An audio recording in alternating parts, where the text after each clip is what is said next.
वृंदावन विहारी लाल की जय। जय राधा रानी की जय। श्री गुरुदेव भगवान की जय। श्री राधे राधे। भक्ति प्रश्नोत्तरी कार्यक्रम प्रारंभ किया जा रहा है। आइए हम भक्ति संबंधित प्रश्नों को श्रवण करें। श्री राधे राधे गुरु जी, आपके श्री चरणों में कोटि कोटि दंडवत प्रणाम।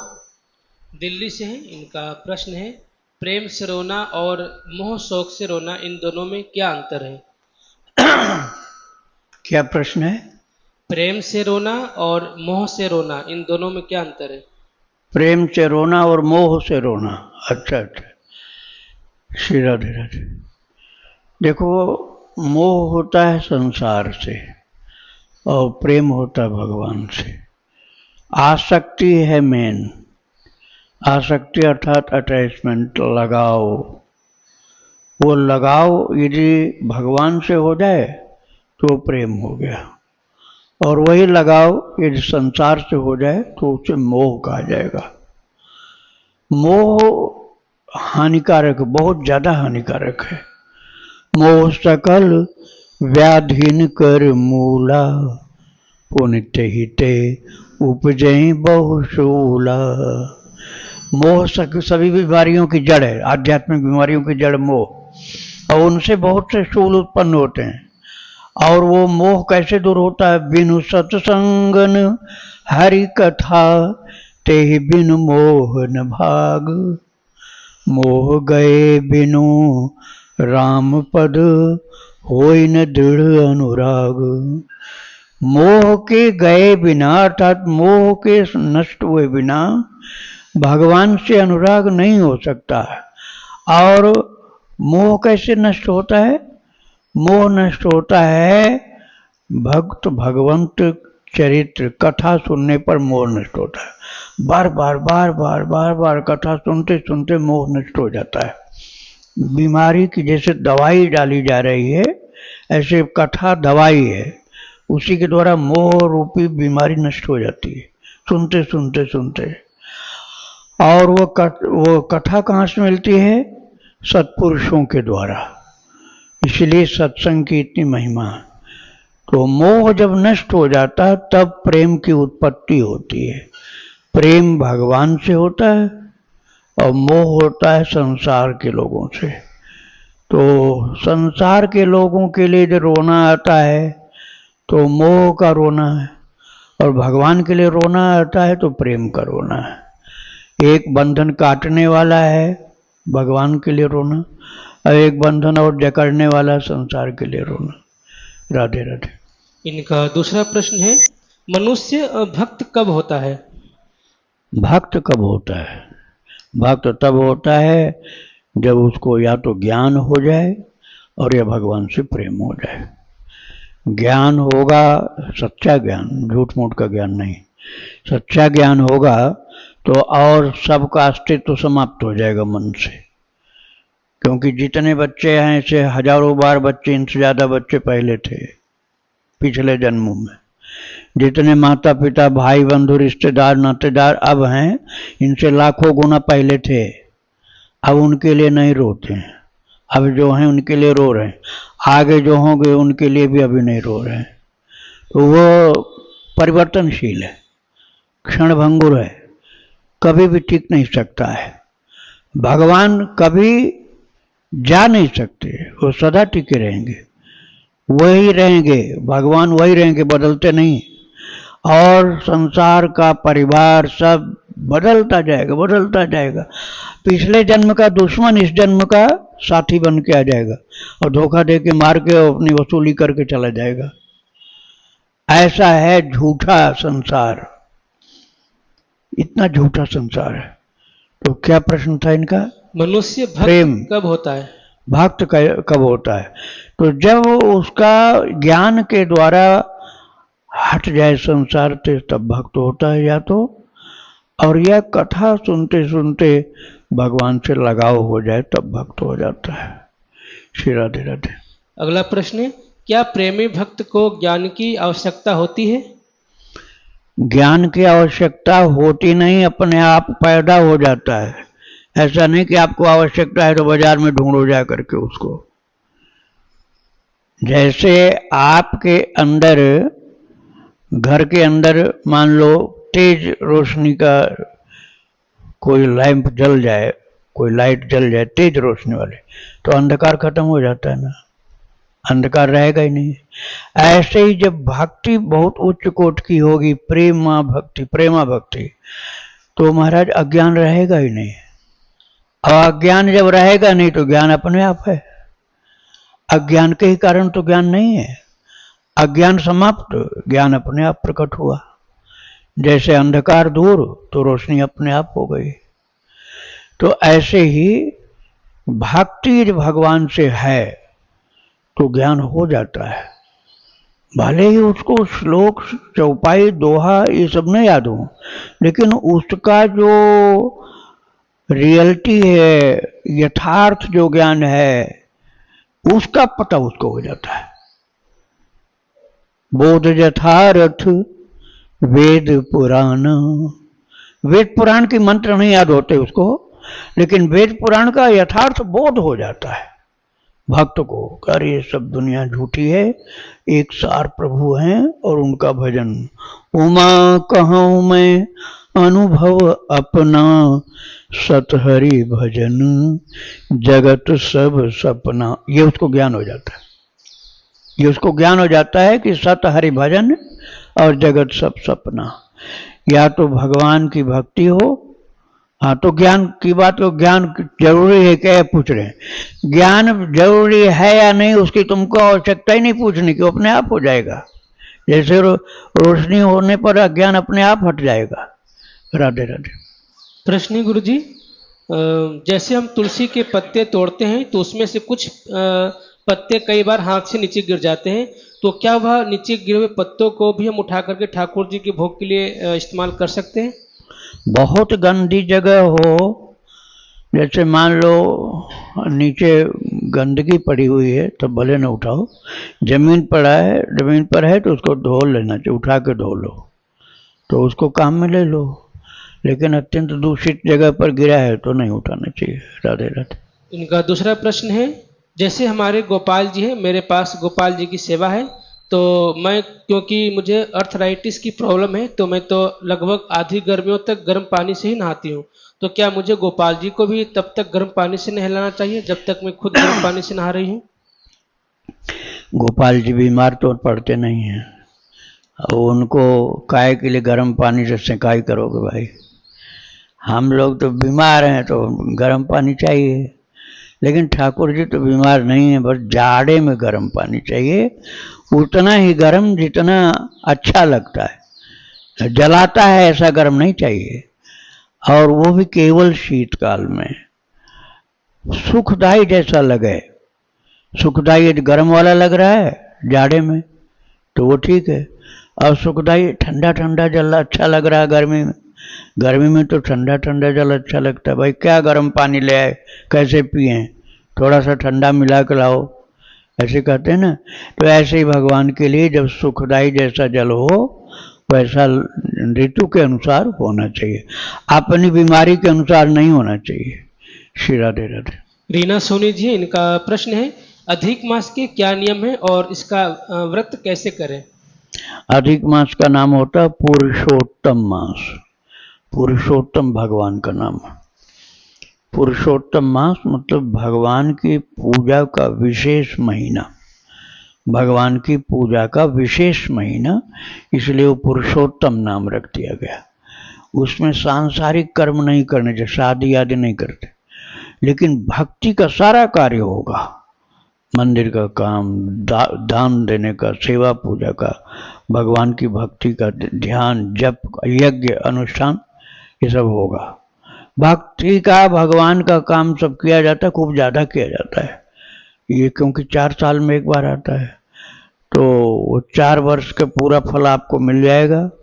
यदि आप पूरा महीना भर, 17 तारीख को चालू होगा, 17 मई से 15 जून तक, तो पूरा आप 1 महीना, यदि आप धाम में रहना चाहें तो धाम में रहें, लेकिन धाम में धक्का मुक्की परेशानी यदि ज़्यादा है तो उससे अच्छा अपने घर में शांति से अपनी कुटिया में बैठ के खूब चरित्र सुनो भगवान और भक्तों का, खूब नाम जप करो, ध्यान करो, कीर्तन करो, भोग लगाओ, प्रसाद वितरण करो, सेवा करो, साधु संतों गरीबों की, भूखे प्यासे लोगों की, गायों की, चिड़िया की, बंदर की, मोर की, जो भी मिल जाए, जितना तुम्हारे बस का है उतना करो। राधे राधे। इनका दूसरा प्रश्न है, परिवार में बहू एवं अन्य सदस्य के बार बार पैर छूने से क्या पुण्य खत्म होते हैं? अगर हाँ तो इससे हम कैसे बचें? राधे राधे। देखो, पुण्य नष्ट होने वाली बात यदि होती ना तो उनको आदेश ही क्यों दिया जाता? मनुस्मृति में मनु जी कहते हैं, अभिवादनशीलस्य नित्यं वृद्धोपसेविनः चत्वारि तस्य वर्धन्ते आयुर्विद्या यशः बलम। जो अभिवादनशील होता है वो जब किसी महान पुरुष का, अपने से बड़े लोगों का चरण छूता है, प्रणाम करता है, तो उसके 4 चीज बढ़ जाती है, आयु, विद्या, यशः, बलम। 4 चीज बढ़ते हैं। अब आप सोचो कि उनका घट गया, उनका ले लिया, जिनको पैर छुआ, मान लो 100 साल जीना था तो तुम अब हो जाओगे 110 साल, अब वो हो जाएंगे 90। ऐसा नहीं है। ऐसा हो तब तो मर ही जाए वो बेचारे, पैर छुआ छुआ के। अरे अभिमान न बढ़ जाए इसलिए पैर नहीं छुआना चाहिए। पैर न छुआना क्यों? क्योंकि पैर छुआने के एक हो जाता है कि हमारे पैर नहीं छूते हैं, इतना हमारा ध्यान नहीं देते, मतलब हम पूज्य हैं, ये भावना जो मन में रहती है वो हटे, इसलिए पैर नहीं छुआते। लेकिन वो नहीं पैर छुएंगे बच्चे लोग तो अहंकारी हो जाएंगे, झुकना भूल जाएंगे। इसलिए उनके संस्कार ठीक हों, ये कारण है कि उनको कहा गया अभिवादनशील बनो। अब जैसे अब शिष्य है या बेटा आपका है, वो आपको प्रणाम नहीं करेगा तो अशिष्टता मानी जाएगी, इसलिए प्रणाम उसको करना चाहिए। लेकिन मान लो वो नहीं प्रणाम किया तो गुस्सा मत करो, नाराज मत हो, ऐसा नहीं कहो कि उसको सजा दो, दंड दो उसको, ऐसा भी नहीं करना चाहिए। लेकिन वो नहीं करेगा तो नुकसान उसका है। तो ये जो कोई सज्जनता के साथ बात समझाने की मिले तो अपने लिए नहीं दूसरे के लिए बोल दिया करो, जिससे संस्कार लोगों का सही रहे। किंतु हमको सब प्रणाम करें ये वासना नहीं रहनी चाहिए। श्री राधे राधे। इनका आखिरी प्रश्न है, जन्म का सूतक एवं मरने का सूतक में तुलसी की माला से जप कर सकते हैं? भक्ति में कोई सूतक बाधा नहीं डालता, न जन्म का, न मरण का, न ग्रहण का। कोई भी सूतक भक्ति में बाधा नहीं डालता है। कर्मकांड में बाधा खूब डालता है, तो कर्मकांडी बनने से भक्ति भगवान के पास पहुंचोगे नहीं। और भक्ति करोगे तो कोई भी सूतक की चिंता मत करो, खूब भजन करो रात दिन, ठाकुर जी को गोद में रख के, झूला में झूला करके, प्यार करके, जैसे बने उनके साथ ऐसा व्यवहार करो जैसे अपने बच्चे के साथ प्यार करते हो। तो माँ अपने बच्चों को क्या दूध नहीं पिलाएगी? सूतक लगने पर पिलाएगी। ऐसे ही भगवान के साथ प्रेम से व्यवहार करो। राधे राधे। आशा जी हैं राजस्थान से, इनका प्रश्न है, राम रक्षा स्तोत्र के आरंभ में विनियोग लिखा होता है, तो ये करने की विधि क्या है? हाथ में जल लेना चाहिए, दाहिने हाथ की हथेली पर जल ले लो थोड़ा सा, और विनियोग वाला जो मंत्र है वो पूरा बोल करके जल गिरा दो, बस यही विधि है और कोई बात नहीं। राधे राधे। इनका दूसरा प्रश्न है, संत भगवान से सुना है कि यमनाष्टक का प्रातः, दोपहर, सायं पाठ करने से जीवन मरण के चक्र से मुक्त हो जाते हैं। मैं प्रातः और सायं काल को यमुना महारानी की कृपा से कर सकती हूँ, पर दोपहर में मैं ऑफिस में होती हूँ, तो तीसरी बार किस में करूँ? गुरुदेव मुझे आपका इस आश्रय कृपया आप मार्गदर्शन करें, जिससे कि मैं इस भवसागर से पार हो जाऊं। आपको जब ऑफिस जाना पड़ता है तो सुबह 2 बार करके जाओ, सुबह 2 बार कर लो और शाम को जब आओ तब 1 बार कर लो, तो ऑफिस में जो करने का काम वो सुबह ही हो गया पूरा आपका, आपको कोई चिंता नहीं करनी है। राधे राधे। रंजना जी, इनका प्रश्न है महाराज जी, अभी जो हम चरितावली सुन रहे हैं पूज्य संत श्री दुर्गा प्रसाद जी मोटे गणेश वाले महाराज जी का संबंध में एपिसोड नंबर 5 में, कि उसमें बताया गया है कि नियम की पराकाष्ठा का क्या तात्पर्य होता है। कृपया संशय का निवारण करें। क्या दुर्गा क्या प्रसाद जी का जो हाँ, आप जो बता रहे हैं 5वें में क्या पूछ रहे हैं? कि नियम की पराकाष्ठा का तात्पर्य क्या होता है। पराकाष्ठा का तात्पर्य जितना आप अधिकतम कर सकते हो वही पराकाष्ठा है। अब देखो, वो शरीर के हिसाब से ही चलता है। अब आप 3 बार स्नान करो, ये तो नियम है, अच्छा है, होना चाहिए। लेकिन किसी बुजुर्ग आदमी को 3 बार आप नहलाओगे तो बीमार पड़ जाएगा। वही आदमी नवयुवक था तो 3 बार नहाता था, बचपन में 3 बार नहाता था, लेकिन बूढ़ा हो गया तो नहीं कर सकता है।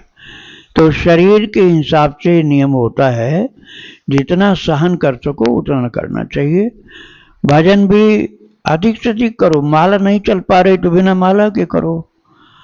व्रत नहीं हो पा रहा, जैसे एकादशी व्रत कर रहे हैं, नियम है, लेकिन व्रत करने से फिर आपका बीपी या शुगर ये गड़बड़ करता है, आपको परेशानी होती है, तो व्रत का उद्यापन कर दो। पैसा रुपया नहीं है तो 2-4 गायों को हरा चारा खिला दो, हो गया उद्यापन तुम्हारा। और है पैसा तो विधिवत करो। और उसके बाद बिना व्रत के खूब भजन करो, खूब भजन करो, जप करो, ध्यान करो, सुमिरन करो, सेवा करो। अब व्रत नहीं कर पा रहे हो तो जबरदस्ती व्रत करेगो तो घर के लोग उठाकर अस्पताल में भर्ती करेंगे तुम्हें, उससे क्या फायदा होगा। इसलिए नियम की पराकाष्ठा एक सीमा के अंतर्गत ही होती है। राधे राधे। सुषमा जी दिल्ली से, इनका प्रश्न है महाराज जी, सबके सामने नहीं पूछ सकती हूँ यह प्रश्न, इसलिए मैं आपसे पूछ रही हूँ। महाराज जी, मैं साल भर के लिए संकल्प लिया मौन रहने का, कुछ दिन और कुछ समय के हिसाब से हफ्ते में 1 दिन नहीं करती बस, पर पिछले कुछ समय से बहुत अलग हो रहा है। कल मेरी जब थोड़ी तबीयत खराब थी तब मैं मानसिक नामजप करते हुए लेट गई और मुझे दिन में ही 2 बार साउथ जैसी भाषा वाले लोग दिखे स्वप्न में, और उनमें 2-3 के सिर के ऊपर नीला गोलाई में और पीला हरा इस तरह कुछ दिखाई दिया। वो किसी देवी शक्ति की पूजा कर रहे थे। मैं भी वहीं नजर आई, पर उनको भगवान शिव और राम का नाम लेने को कह रही थी। उनकी भाषा अलग थी महाराज जी।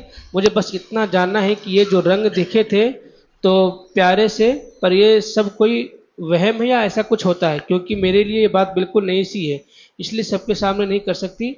अभी वहाँ आ भी नहीं पा रही हूँ, किसी और से पूछ भी नहीं सकती।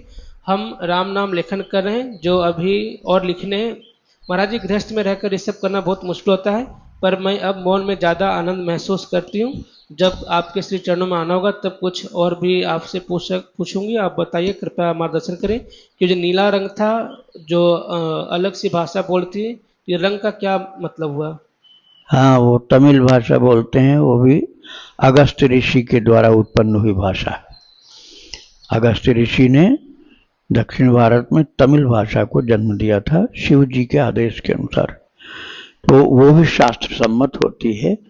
तो वो लोग तमिल भाषा में मंत्र बोलते हैं।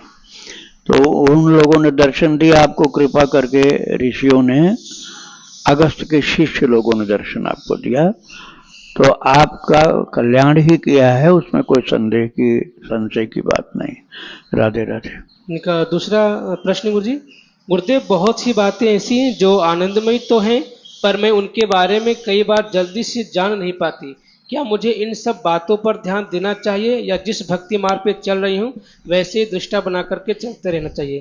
क्योंकि मुझे आज फिर से कोई संदेश मिला है स्वप्न में, जैसे कोई कह रहा है माम एकम। महाराज जी, मैं इन सब बातों से परेशान नहीं हूँ, पर अपना आगे का मार्ग अच्छे से जानना चाहती हूँ। मुझे इसमें गुरुदेव भगवान की कृपा की बहुत ज़रूरत है। महाराज जी, मैं आपको बता नहीं पाई कि जिन्होंने मामेकम कहा वो कोई महान सफ़ेद से वस्त्र धारण किए हुए साधु जैसे थे, और उन्होंने आगे कुछ और भी कहा था जो मुझे याद नहीं रख पाई, पर इस एक वाक्य से अजीब सी ईश्वर से निकटता जैसा एहसास कराया है और बार बार याद आ रहा है उनका बोला यह शब्द। क्या यह कोई इतना गहरा भाव है जिसे ना समझकर भी लगता है जैसे हमारा हृदय से इस भाव को महसूस कर रहा है? तो ये मामेकम का मतलब क्या था? आगे का शब्द आप भूल गए, पूरा था मामेकम शरणम व्रज, मामेकम शरणम व्रज। ये गीता जी के 18वें अध्याय के 66वें श्लोक का एक पाद है। तो ये भगवान कृष्ण का जो अर्जुन के लिए परम कल्याणकारी उपदेश हुआ, जो सबके लिए हित है, ये शरणागति का मंत्र है।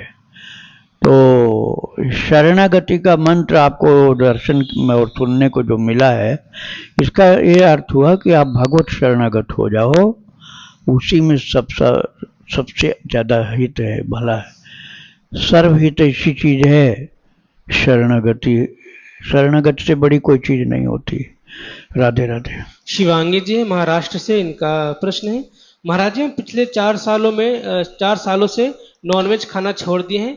मैं और मेरे पति तुलसी की माला पहनते हैं। मेरे पति की तबीयत खराब होने की वजह से डॉक्टर ने उनको जो दवाइयाँ लिखी है उसमें मछली और अंडे का कुछ मिश्रण है, यानी कि वह दवा नॉनवेज है। ऐसे में हमारे पति पूछ रहे हैं कि तुलसी की माला पहनकर हम यह दवा खा सकते हैं या नहीं, तो ऐसे में हमें क्या करना चाहिए? वो दवा ही नहीं खानी चाहिए, नहीं पहने हो माला तब भी नहीं खानी चाहिए। अब माला पहन खा रहे हो तो ज्यादा दुगुना पाप हो गया। माला नहीं पहने हो तब भी नहीं खानी चाहिए अंडा और मांस वाली दवाई। और खास तौर से जब पता चल गया तब तो बिल्कुल नहीं खाना चाहिए। हाँ, आपको ज्ञात नहीं होता, अनजान में होता तो आपको ज्यादा पाप नहीं लगता। अब आपको मालूम हो गया मांस अंडा ये सब पड़ा हुआ उसमें, तो नहीं खाना चाहिए। अब माला पहन के उतार करके खाओ और फिर उसके बाद फिर पहन लो, और जब जब खाना हो तब तो माला उतारो फिर खाए जाओ, तो ये तो बहुत ज्यादा पाप हो रहा है। इसलिए माला उतार करके खाओ ये बात मैं नहीं कर सकता। मैं तो यही कहूंगा कि उस दवा को ही फेंक दो तुम, और किसी दूसरे डॉक्टर से मिलो या कह दो हमें ये दवा नहीं खानी है, आप इसकी जगह वेजिटेरियन दवाई बताओ। देखो उस पर लाल चौकोर बना रहता है, जो नॉन वेजिटेरियन होती है उस पर हरा बना रहता है, और नॉन वेज वाले पर लाल चौकोर बना रहता है डिब्बा के ऊपर दवाई के। राधे राधे। प्रश्न है गुरु जी, अगर किसी को हर जगह हर वस्तु में सिर्फ आंखें दिखाई दे तो इसका क्या मतलब है? जैसे गीत गोविंद गाते समय भगवान को जो आसन देते हैं उस आसन पे भी बड़ी बड़ी आंखें स्पष्ट दिखाई देती है, इसका क्या मतलब है? आसन पर बैठते हुए प्रभु के नेत्र का दर्शन करो, ये उपयुक्त है। ऐसा नहीं कि आंख पर आसन है, आंख पर आसन पर आंख, ये नहीं। आसन पर विराजमान ठाकुर जी के नयनों का दर्शन करो, ये कल्याणकारी। आसन पर ही नयन रखे हुए ऐसा नहीं होता है, ऐसा तो बिल्कुल उपयुक्त नहीं है। प्रभु विराजमान हो रहे हैं आसन पर, उनके नयनों का दर्शन हो गया, ये ठीक है। राधे राधे। कुछ है संचित क्रम के बारे में जानकारी लेनी है। अच्छा ठीक है, अब रख दो, हम बता रहे। कर्म 3 प्रकार के होते हैं। एक होता है क्रियमाण, दूसरा होता है संचित, और तीसरा होता है प्रारब्ध। ऐसे समझो जैसे रुपए कमाते हो, डेली जो कमाते हो उसका नाम है क्रियमाण, और जितना बैंक में खूब जमा कर रखा है उसका नाम है संचित। अब आपको कहीं यात्रा करनी पड़ी, अब आपके पास चाहे करोड़ों रुपए हैं, अब तो ऐसा हो गया कि आप बाहर जाकर निकाल सकते हो, लेकिन पहले कुछ वर्षों पहले नहीं था कि आप बाहर जाने पर निकाल सको। मान लीजिए आपके पास 10-5 करोड़ यहाँ जमा है, और आपके पास मोबाइल में वो सुविधा नहीं है या बैंक वाली वो सुविधा नहीं उपलब्ध है, और आप उसमें से 1 लाख लेके गए बाहर और वो खत्म हो गया। अब आप दुख पाओगे, क्योंकि पैसा आपको मिल नहीं सकता, जो जमा है वो नहीं मिल सकता है। तो वो जो आप लेके गए हैं उसको बोलते हैं प्रारब्ध, और जो जमा रह गया उसका नाम संचित, और जो रोजाना कमाते हो उसका नाम क्रियमाण। समझ में आया कि नहीं आया? अरे वो अभी समझ में नहीं आया इसका मतलब तुम्हारे। देखो तुमने 500 रुपये कमाया, ये 500 रुपये तुम्हारा क्रियमाण हो गया, और रोजाना 500 कमा रहे हो, 500 कमा रहे हो, तो 15,000 रुपये हुआ महीने कि नहीं हुआ? तो 15,000 कहाँ से आया? तुमने ही कमाया था, वही आया। तो जो तुमने किया है अभी इस समय क्रियमाण है, और वो भूतकाल का होते ही संचित हो गया। पिछले जो हैं वो संचित हो गए, वर्तमान क्रियमाण हो गया, उसमें से यूटिलाइज करने के लिए जितना निकाल लिया वो प्रारब्ध हो गया। अब समझ में आया कि नहीं आया? नहीं आया? कुछ रह गया संदेह? नहीं। जितना रोजाना कमाओ वो क्रियमाण इकट्ठा जमा कर दिया कहीं बैंक में, चाहे किसी जगह पर, वो हो गया संचित, वो डिपॉजिट किया हुआ जो। अच्छा, उसमें से जितना हमने निकाल लिया वो हुआ प्रारब्ध। ठीक है। अब वो प्रारब्ध तुम बीच में नहीं निकाल सकते। जैसे तो बैंक तुम्हारे पास चाहे जब निकालो, लेकिन तुम चले गए ऐसी जगह दूर के देश में कि जहां न बैंक है और न तुम्हारे पास निकालने की कोई सुविधा ऐसी है, तो अब नहीं निकाल पाओगे ना। तो वो जितना तुम लेके गए उसको तुम्हें खर्च करना है। अब उसको तुम जहर खा लो, चाहे मिठाई खा लो, चाहे जो चाहो वो खा लो, मिस यूज करो चाहे उसका अच्छा यूज करो, वो तुम्हारे ऊपर है। तो उसी को कहा जाता है प्रारब्ध को भोगना। अब प्रारब्ध किसी का मान लो है कि वो करेगा नौकरी, अब नौकरी कर रहा है लेकिन एकदम रिश्वतखोरी कर रहा है। नौकरी तो कर रहा है लेकिन ऐसी रिश्वतखोरी कर रहा है, दीन दुखियों को, गरीबों को सता रहा है। तो प्रारब्ध तो है नौकरी, लेकिन सताने के प्रारब्ध नहीं, वो तुम्हारी गलती है, वो तुम्हारी गलती, इसलिए उसको तुमको दंड मिलेगा। तुमको मान लो प्रारब्ध है बिजनेस करने का, अब वो बिजनेस तो करोगे, मुनाफाखोरी, मिलावटखोरी, ये सब करने का बिजनेस थोड़े बताया गया, वो गलती है, उसका दंड मिलेगा। अब शरीर का प्रारब्ध, शरीर में जैसे बीमारी होनी है या हाथ टूटना है, फ्रैक्चर होना है, तो वो तो होगा। लेकिन अब तुमको गाली देने सूझा के काहे कि हमारी टांग तोड़ दिया, अब भगवान को या घर वालों को या सबको गाली दो, तो अब पैर तो टूटा है प्रारब्ध तुम्हारा, और सबको गाली जो दे रहे हो वो क्रियमाण अपना खराब कर रहे हो रोजाना का। तो प्रारब्ध को सही ढंग से यूज करो। प्रभु देखो, अब मैं उदाहरण से समझा रहा हूं कि एक संत के ऊपर किसी ने राख डाल दिया और दूसरा साधु बिगड़ करके डांटा उसको जिसने राख डाला था। वास्तविकता ये थी कि अनजान में राख डाला था, जानबूझ के नहीं। राख फेंक रहा था वो आदमी, और तब तक दोनों साधु आ गए सामने, और दोनों साधु के ऊपर राख पड़ गई। और राख फेंका था अनजान में, उसने देखा नहीं था कि साधु निकल रहे। तो एक ने तो खूब डांटा कि बदमाश, और न जाने क्या क्या बोला कि संतों के ऊपर राख डाल रहा, और दूसरे साधु खूब हंसे। बोले महाराज तुम क्यों हंसे, तुम्हारे ऊपर राख नहीं पड़ी? बोले मेरे ऊपर तो खूब पड़ी। तो आप हंसे क्यों? बोले आग की वर्षा होने वाली थी, आज आग की वर्षा हमारे ऊपर होने वाली थी, अब आग की जगह राख पड़ी, जलने से बच गए हम लोग, इसलिए आनंद आ रहा है हमको। समझ में आया? तो प्रारब्ध को सही ढंग से भोग लोगे तो लाभ होगा।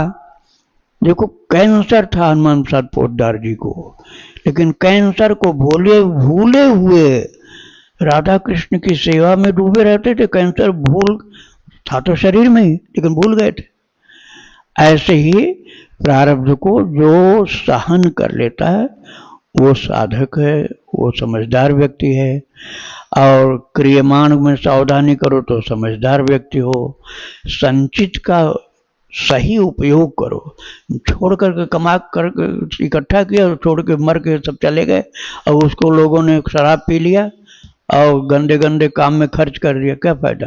उस पैसे को जो संचित कर रहे हो सही ढंग से यूज करो, या यूज करवाओ अपनी देख रेख में, तो संचित का हुआ उपयोग, क्रियमाण का उपयोग हुआ कमा रहे हो उसका यूज करो, उपयोग करो, और प्रारब्ध को सही ढंग से समझदारी के साथ सहन करो। राधे राधे। वृंदावन बिहारी लाल की जय। राधा रानी की जय। श्री गुरुदेव भगवान की जय। श्री राधे।